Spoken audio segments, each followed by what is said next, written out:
What's up, y'all? Hello, how are you? Happy Monday. I saw Dune last night, so let's talk about it.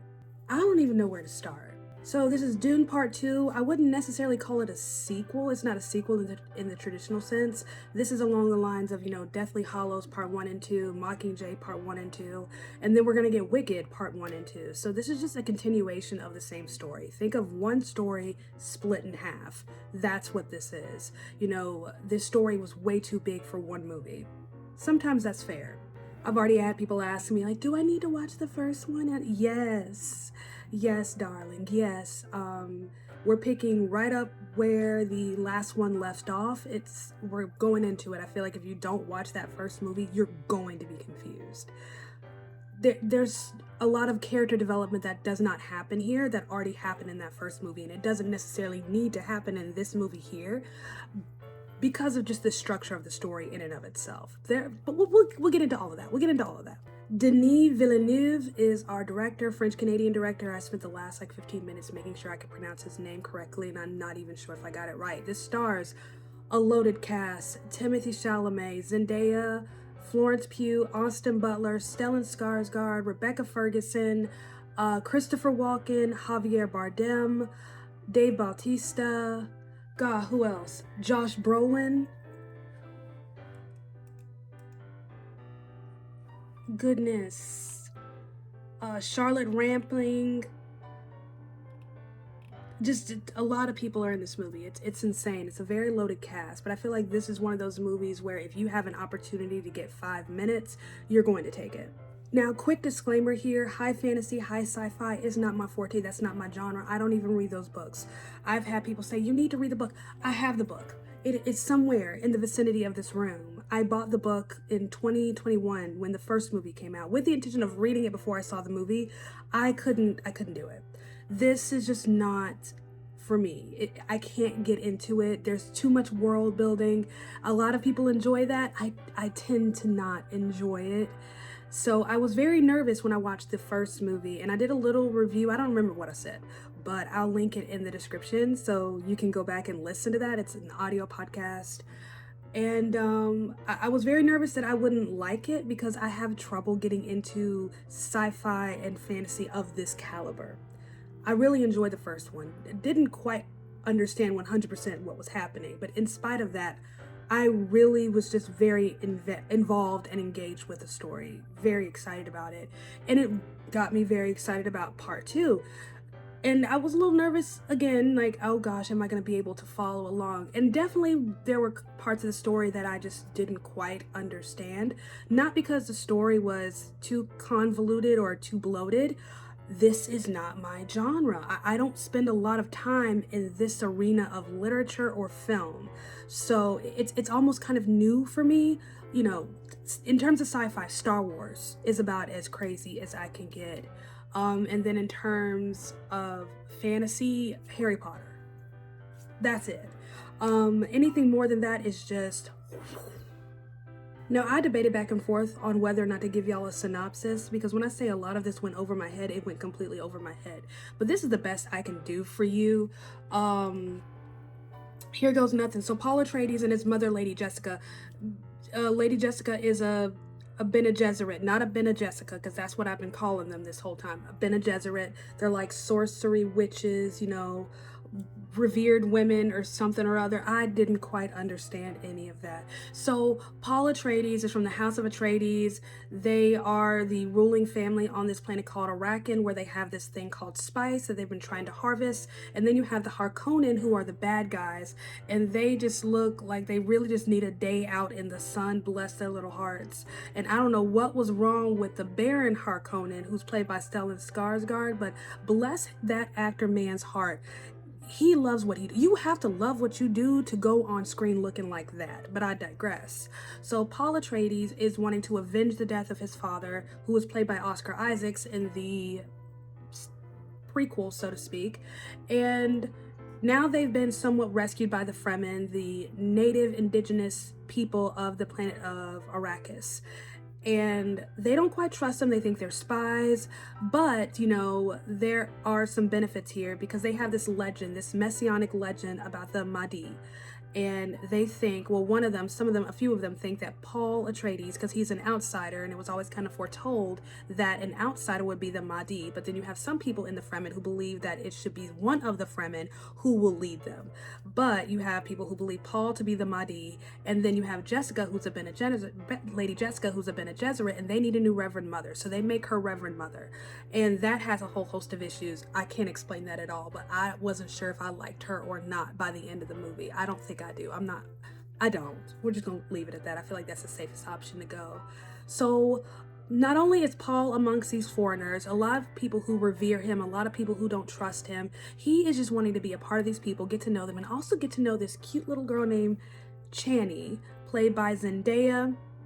And this is literally the girl of his dreams. He's been having visions and dreams about this girl for a while, and that's pretty much how we saw Zendaya in the first movie, was just visions and dreams, and then we get a very real image of her at the very end, and that's where we pick up. We really get to know this character. She really comes into her own, but I'm getting ahead of myself, and she kind of takes on the task of acclimating him to this new people group, having him become part of the Fremen, because that's what he wants. He wants to become part of the Fremen.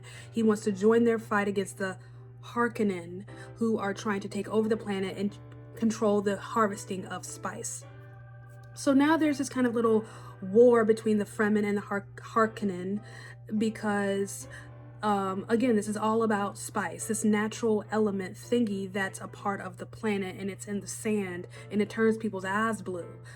And what else? So you have Dave Bautista, who is Beast Rabin, who is a nephew of Stellan Skarsgård's character, who is the Baron Harkonnen, who's been in charge of basically leading the harvesting of spice. But they've run into issues because the Fremen are like, we're not having it, and now Beast looks like an idiot, and the Baron is like, I'm gonna get my nephew. And, you know, the Bene Gesserits, who are with the Emperor, who's played by Christopher Walken, are like, not him. So the other nephew, played by the wonderful Austin Butler, Fade Rotha, is, he is crazy. He's psychotic. He is, he's a sociopath. He just seems to enjoy inflicting pain on others. And he has been put in charge of leading the harvesting of spice and defeating the Fremen, the rats as they call them. And that's pretty much the story of Paul coming into his own as this leader amongst a people group that's not his own, and then this other dude who's just crazy, and then you have the Bene Gesserits who have their own agenda in terms of the planet of Arrakis, and then you have the Emperor who's just trying to maintain control and also raise up his daughter, played by Florence Pugh, to be the next ruler.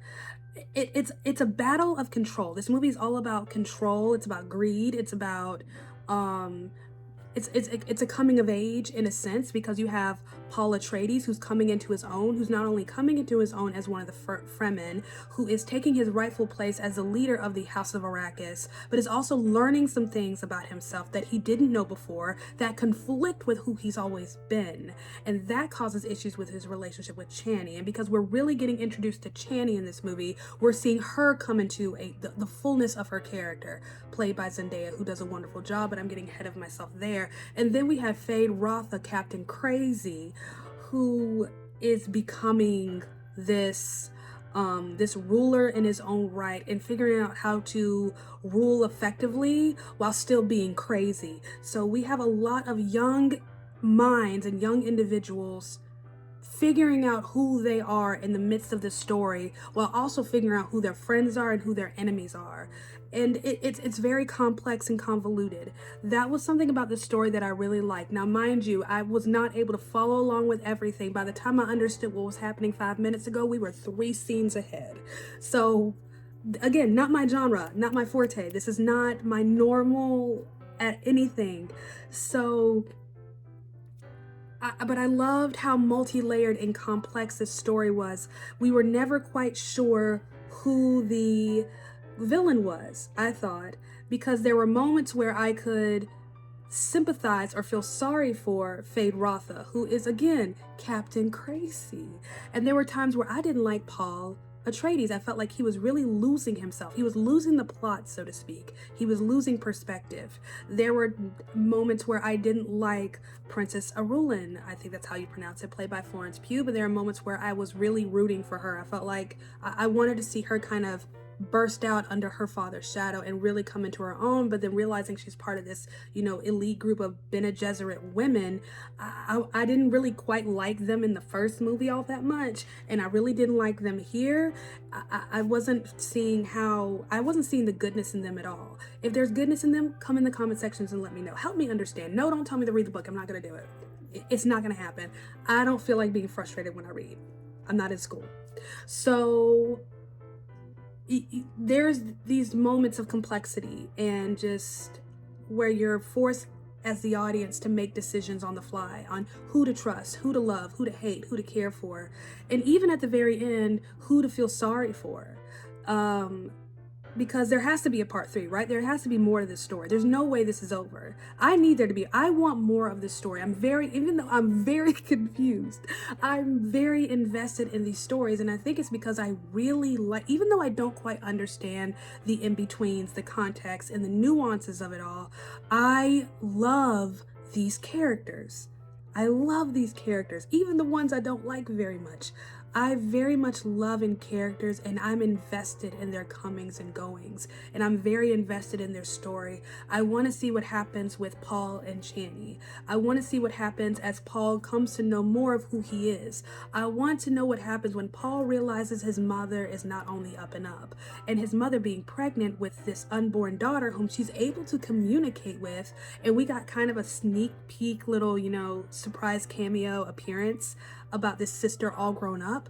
I want to see what role she's going to play in all of this, if she has a role to play. So I'm very anxious to see where the story goes. But hopefully by the time we get a part 3, I understand what's happening. Right now I'm still a little confused, but my God, what an incredible movie. So if any of you had the question, I've never read the books, I don't really watch these kinds of movies, this is not my thing. Am I going to be able to follow along? Am I going to be able to enjoy it? I can't answer whether or not you'll be able to follow along. I think you'll do just fine. I think this movie is designed in such a way that you're going to be invested and you're going to be pulled in and you're going to be on the edge of your seat no matter what. You're going to enjoy this regardless, because even if you don't understand the story, because you are human, you understand these characters. I think that's all you need really going into this. I don't think you need a basic understanding of the world of Dune at all. At the very least, you do need to watch the first movie, because again, this is a continuation of that first movie. I think you just need to understand the basics of humanity. I think this movie is such a beautiful and interesting display of humanity in all its ups and downs and all its good and bads and all its, the wide spectrum of emotions, some with big emotions and big thoughts and no emotion at all. Just complex. I love the complexities of this story. And normally I don't really much care for the splitting in half of movies. Like, why can't you just tell it all at once?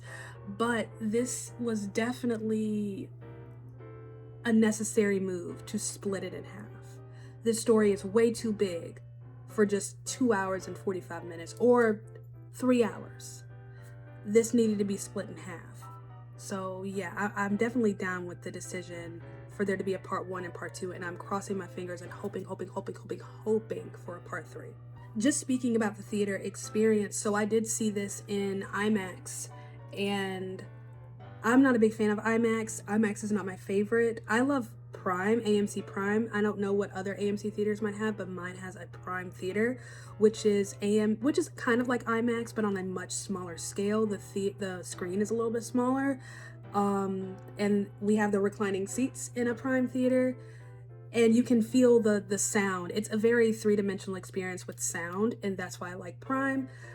But this screening was only offered in IMAX, so I had to sit through an IMAX theater. I highly recommend, though, in spite of my dislike and my distaste and my avoidance of IMAX in general, unless there are only 2 options, I'm going to do IMAX. Number 1, I have no choice.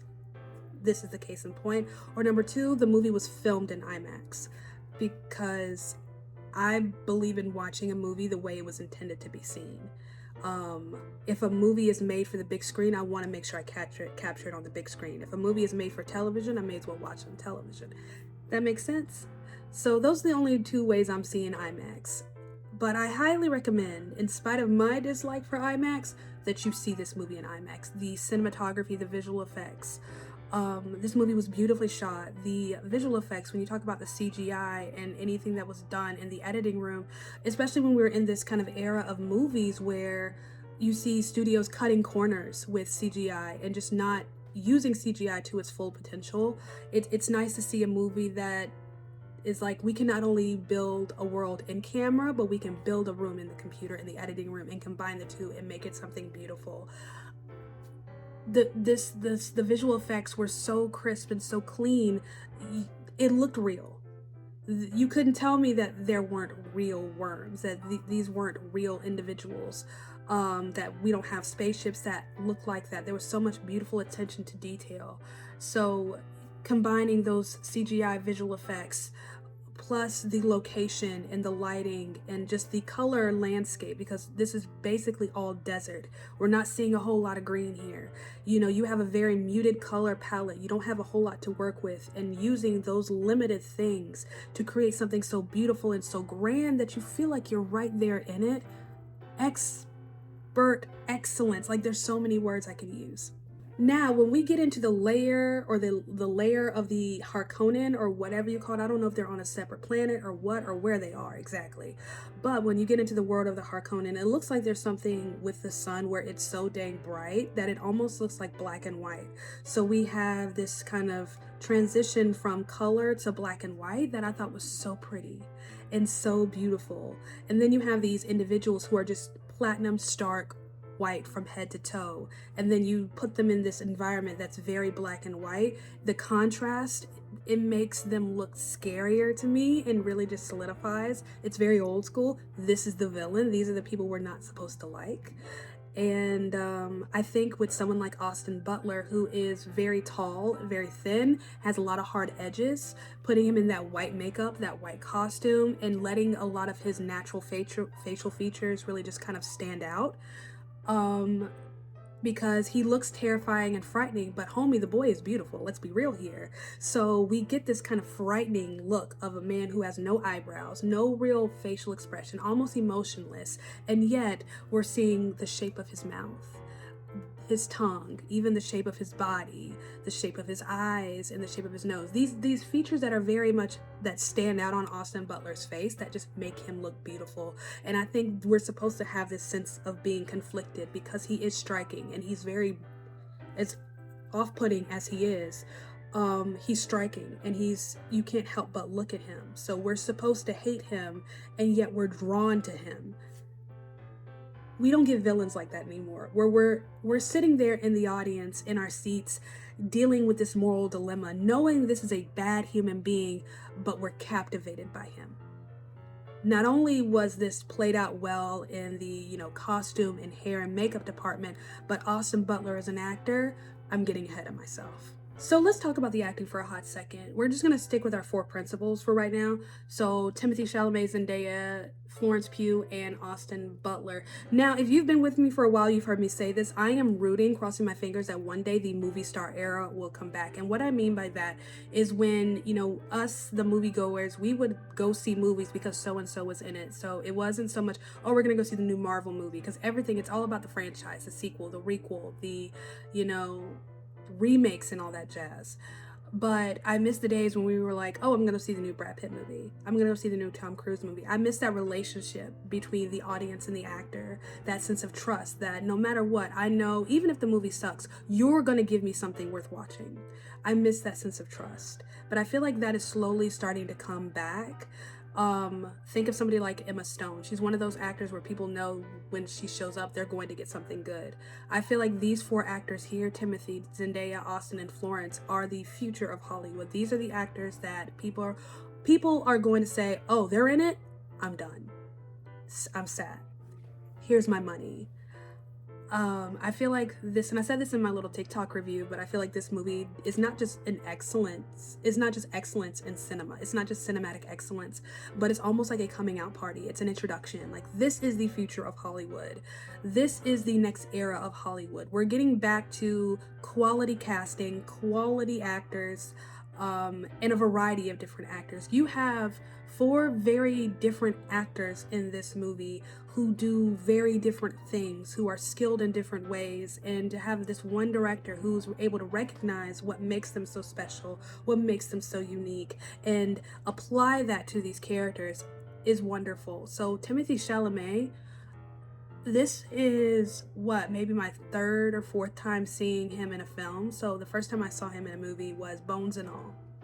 And before that, I was like, what is it with this kid? Why does everyone think he's so cute? Like, I don't understand. I saw Bones and All, and I'm like, okay, I get it. I get it. He is magnetic. He is a showstopper of an actor. Like, he makes you watch him. He draws you in. He's very good. Theater kid. You can tell this was a theater kid. He knows how to command an audience, and he's very versatile. So I saw him in Bones and All. This is like a romantic horror, so to speak.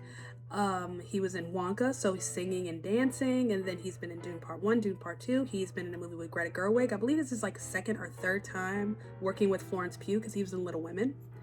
So it'll be interesting to see what they do if there is a part 3. I haven't heard anything, but I'm like crossing my fingers and hoping for a part 3. So Timothée Chalamet he's not your typical Hollywood heartthrob, not what we were used to seeing. Good looking kid, Gen Z hot, so definitely not my cup of tea personally. A little young for me. Actually, I think he's not that far from my age. Hold up.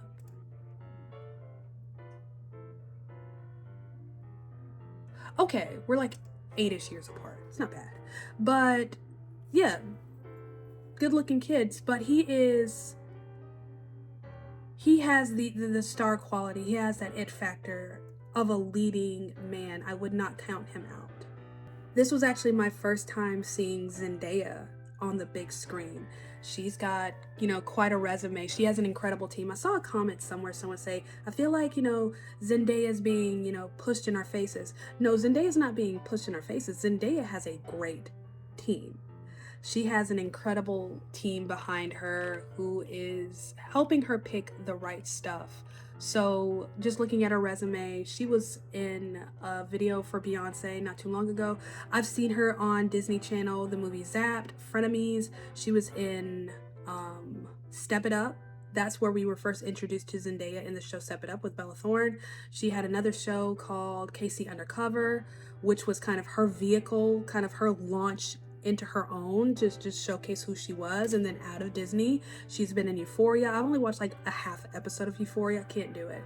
She's been in the Spider-Man trilogy, the more recent one. I think she was in all of them. Was she not? Am I wrong?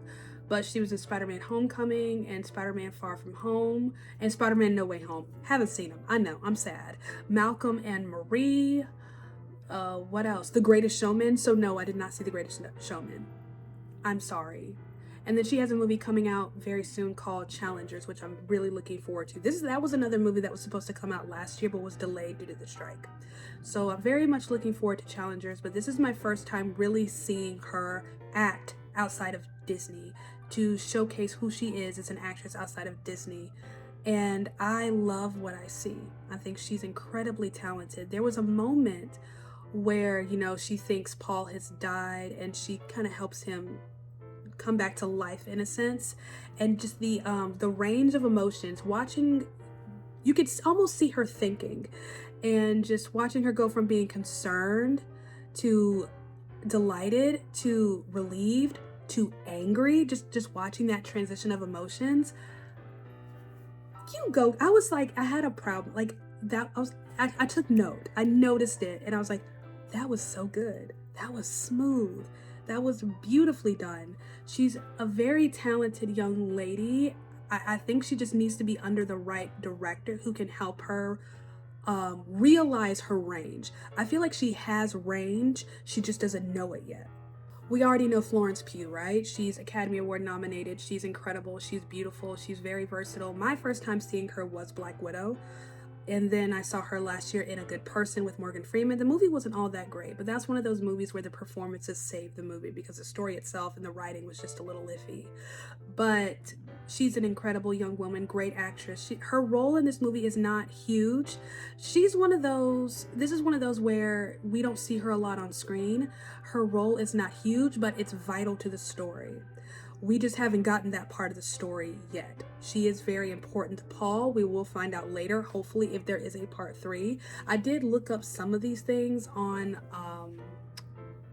Wikipedia at one point just to kind of get an idea as to who was who. So I know who she's supposed to be going forward. So I'm looking forward to that part. But she has a very, I don't know how to make it make sense. Like, she has a very small role, but an important part. And she has to figure out how to balance that. And I think she does very well. She has a very commanding presence. She's very stoic and very professional in this, giving off the air of, I am coming into my role of importance and I'm trying to get there the right way. You know, her trying to figure out the moral dilemma of who she is, what she is, where she is, and the role that she's supposed to play in it. Very nuanced performance, but very subtle, very specific. Now, as great as everyone else is, and I'm not just saying this because I think he's cute, but Austin Butler, I feel like if we're going to be talking about performances months down the line, Austin Butler is the one people are going to be talking about. His portrayal of Fade Rotha, now keep in mind I haven't read the books, I haven't seen the original film from the 80s, so this is my only real exposure to this character. He was terrifying, but alluring. The first shot we see of him isn't even his face, it's his body, and that was by design. We're immediately supposed to be like, huh? And then we get a shot of him and it's like, oh. So we're thrust into a conflict initially. That was intentional.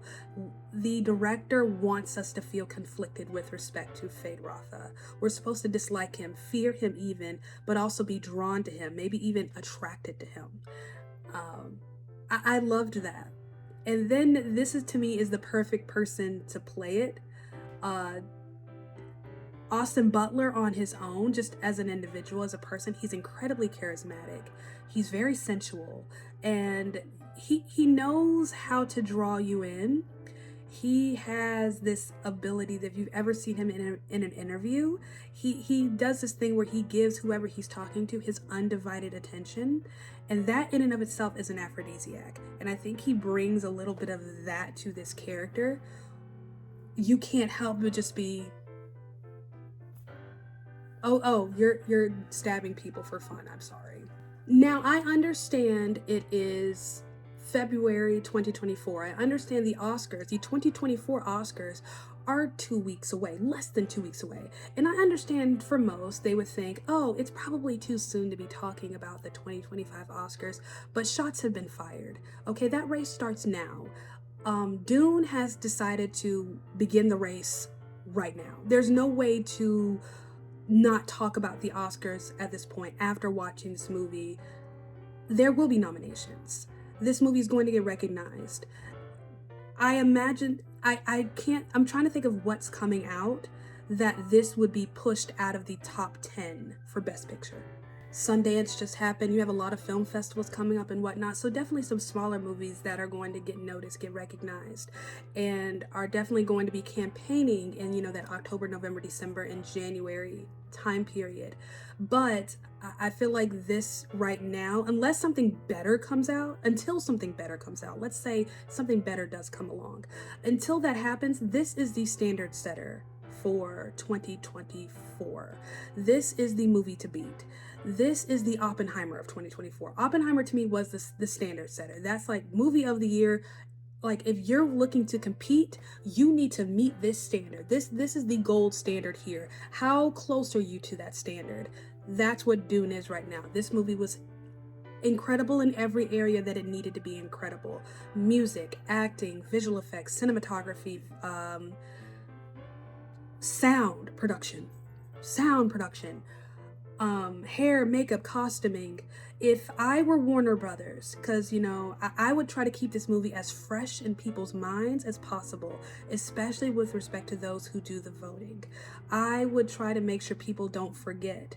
If I were campaigning for awards, if I were like, hey, these are the awards I feel like we can win with this movie, because Warner Brothers has a nice roster coming out, and normally these movies only have room to campaign for one movie at a time. But I definitely visual effects, sound, hair, makeup, and costume design. I feel like those two, hair and makeup, are the same thing. Costume design is a separate thing. I feel like those two might be a stretch, but definitely visual effects, sound, production design. I would make a case for original score. I think this can make an easy case for Best Picture, Best Director, Best Adapted Screenplay. What I loved about this movie is that there's so much story. It's a lot of story, but it's very well written, and the director navigates it so well, giving us a lot while not overloading us and overwhelming us with so much detail. Everything is spread out the way it's supposed to be, and never mind the pacing. My God. I remember looking at my watch and being disappointed that we were halfway through, and I'm like, no. Like, it flew by. This movie flew by. It's 2 hours and 45 minutes, give or take. And it could have gone on another hour. They could have kept going, and I would have been fine. I was ready to sit there until midnight. I wanted more. I was eagerly wanting more of the story. So definitely direction. I would campaign for that. Now, if Warner Brothers wanted to get audacious, if they wanted to take a risk, a big leap of faith, and say, you know what, maybe we can, campaign for something that's, slightly out of our reach, highly unlikely, but it could happen, that Best Adapted Screenplay, Best Supporting Actor for Austin Butler. Hear me out. Sci-fi movies, fantasy movies such as these, when it comes to the acting nods, tend to get overlooked, which is sad.